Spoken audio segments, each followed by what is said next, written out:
What's going on, everybody? Welcome back to the channel. I appreciate you being here. The last video I did, we talked about the lineup for the soon-to-be released Nintendo 64 expansion on the Nintendo Switch Online. Now, this video we're going to talk about the Sega Genesis lineup. And I'm going to say in the beginning, the Sega Genesis lineup is much better than the Nintendo 64 lineup. Not only because there's additional games, but I think the games they have, it's a very well-rounded representation of what the Sega had on it. But also, like in the Nintendo 64 video that we talked about, majority of these games are already on the Switch. In fact, they are on this right here. There's 50 of them. And nowadays you can get this pretty cheap. So it's one of those things, again, where do you want to pay $50 a year to get games that you can pay for once? But that aside, we're not going to talk about that just yet. Let's get on with the games and hope these bring back some fun memories. They sure did for me. Castlevania Bloodlines. This, in my opinion, is the best of the 8-bit and 16-bit Castlevania games. It has all the best stuff of the Castlevania series and very little of the bad stuff. I have played this game, I've never beaten it, but it is a thrill to play. It's very colorful, very quick to pace. You play this one and you can transition very smoothly into Symphony of the Night. They're kind of little partners in the way they play and the way they're designed. But yeah, give this one a shot if you can.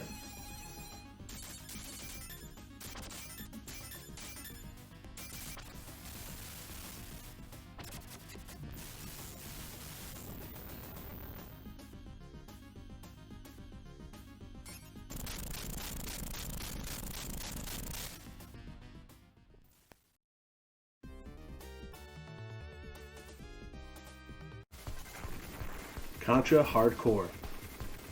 If 10 is good, 11 is better. This game is fun, but it is very intense. There is a lot of stuff on the screen. Sometimes you're getting hit by bullets or items that you didn't realize were there, or you thought may have been part of your setup, but they weren't because there was just so much stuff on the screen. Fun game. Very the design and the look of it all. It's very futuristic and kind of cool looking. I always pick Sheena because, of course, she's a punk rocker, and that is the way to go.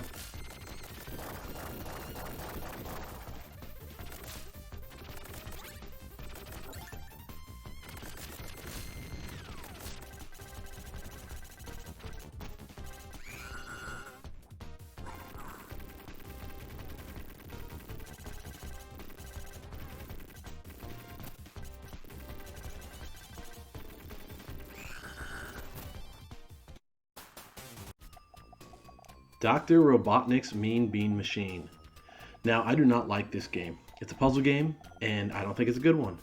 If you like puzzle games and you want to play one on the Sega, I would suggest playing Columns. I think Columns is a much better game. My biggest gripe about this game is the fact that, in my opinion, you feel like you are constantly stacked against the AI, and you can never actually get ahead. Like every time you make a move or do anything, it's just to try to keep up to the computer. And that's not really that fun in my opinion. So play it if you want. I personally will not.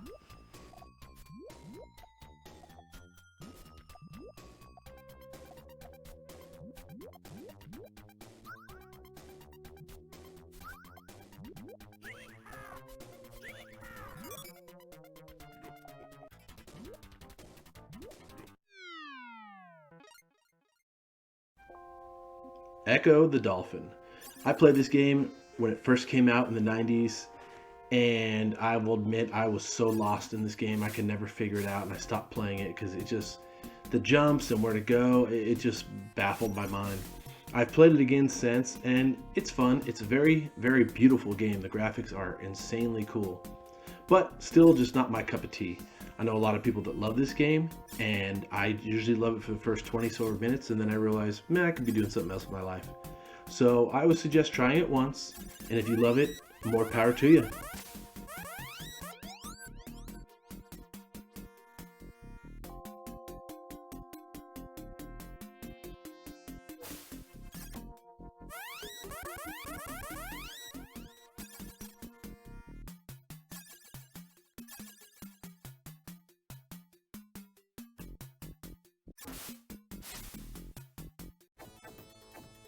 Golden Axe, the first one.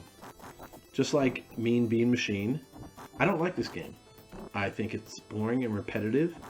I like games in the series, but not this one in particular. It's just kind of bleh for a side-scrolling beat-em-up. Not my thing. I know a lot of people who love it. I played this game a lot because I had friends that were like, we're going to play Golden Axe, whether you like it or not. And I said, okay, I've got nothing else to do. But now that I'm an adult and I have some choices, I choose not to play it. Still a good game.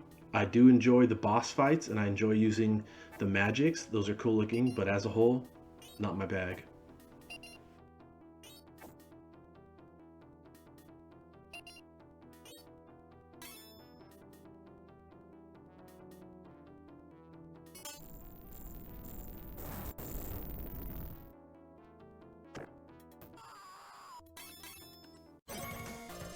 Gunstar Heroes. This game is a 10 out of 10 in my book. This is one of the best games on the Sega Genesis. In fact, I have a playthrough of it on my channel if you want to check that out. If you only played one of these games, play Gunstar Heroes. It's fast-paced, it's beautiful, it is just a fun ride. There's different stages you can take at different times, so it's not very linear. I love this game, and I think it is a great inclusion in this collection.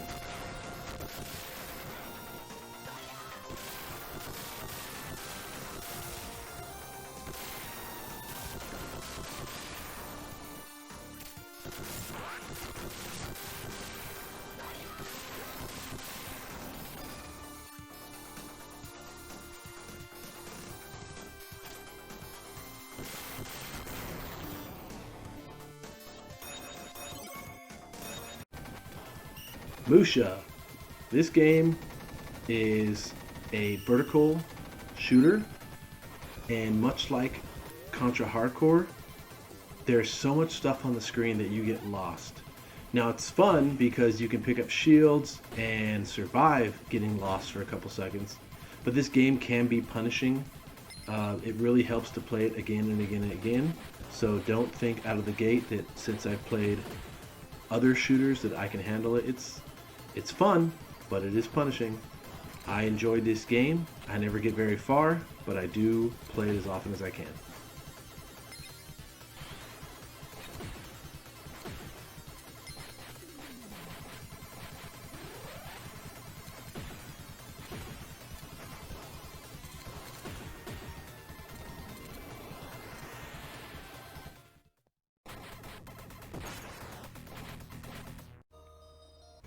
Phantasy Star 4.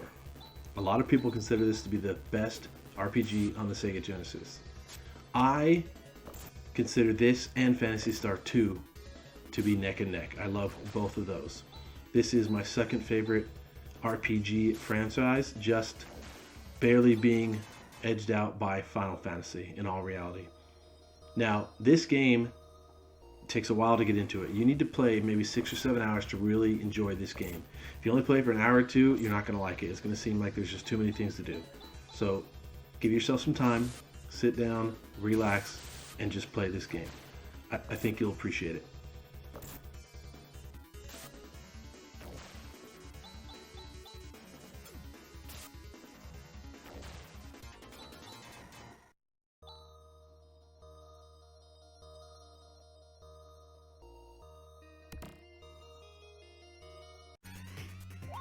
Rystar. This is another side-scrolling, acrobatic, little beat-em-up kind of shooter thing. It's a fun game. The first time you play it, it's something to waste time. But after a while, it kind of gets boring. It's just one of those games where you play it and you turn off the system and you think, okay, what next? So try it once. Don't take my advice or my opinions because I could be full of crap. But I'd say try it once, but I'm pretty sure you'll get bored of it fast.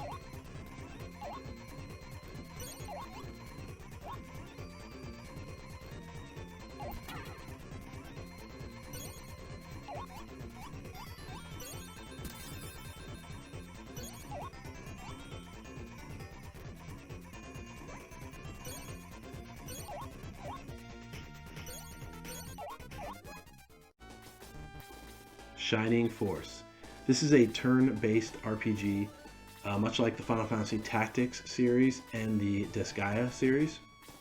Just like Phantasy Star 4, this one takes time to get into, so give yourself a lot of time to play this game. Don't judge it after an hour or two. It's fun. It is mentally challenging at some points because you got to match units against units and figure out how can I beat this guy, the most efficient way to do it, blah blah blah, stuff like that. Cool game. Give it a shot. I think you'll like it. And if not, well, at least you tried.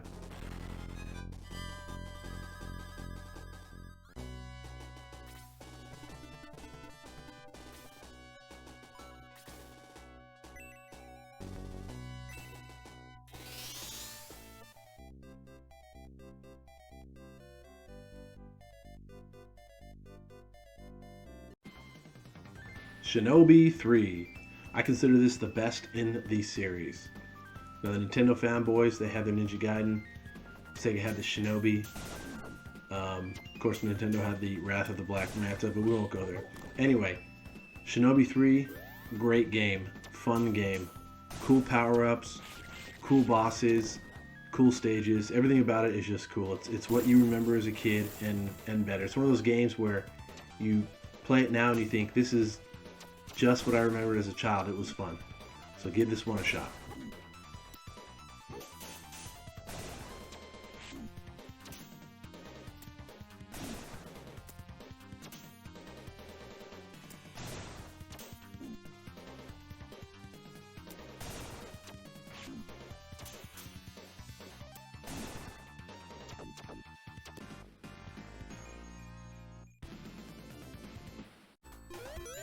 Sonic the Hedgehog Part 2. Now, Sonic & Knuckles is my favorite of the series, but this is still a solid game. Unfortunately, they didn't break any real ground from the original Sonic the Hedgehog, but still worth playing. It's still pretty. The boss fights they're okay. The bonus stages, they're okay.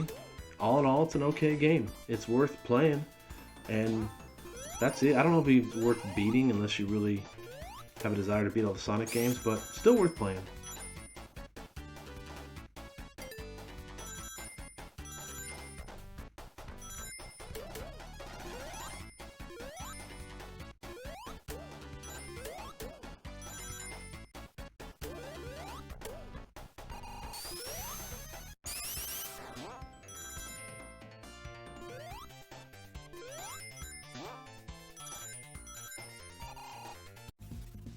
Streets of Rage 2.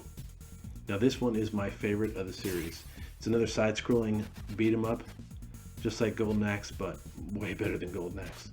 This is one of those games that I never beat as a kid, but my gosh, we played the living crap out of this game. As soon as we would die off, we would hit that reset button and wouldn't think twice about it, and we just played and played and played. And I absolutely loved it. I think you will love it too. This one is right behind Gunstar Heroes, is probably the best in this whole lineup.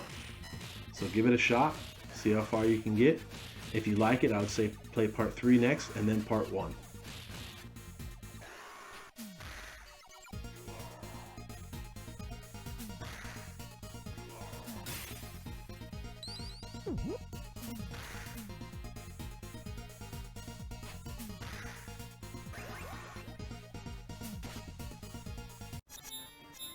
Strider. Strider is one of those games where people talked about it, but I actually never knew anybody that either owned it or played it. I didn't play it until I was an adult. It was fun. It is fun.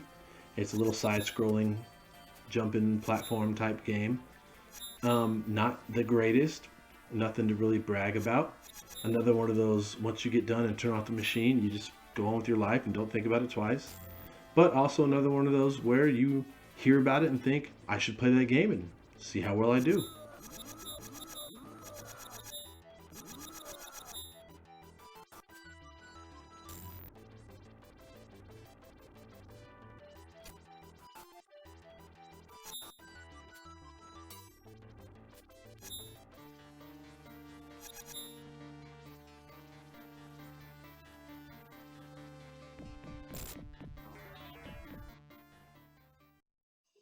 Well, there you go.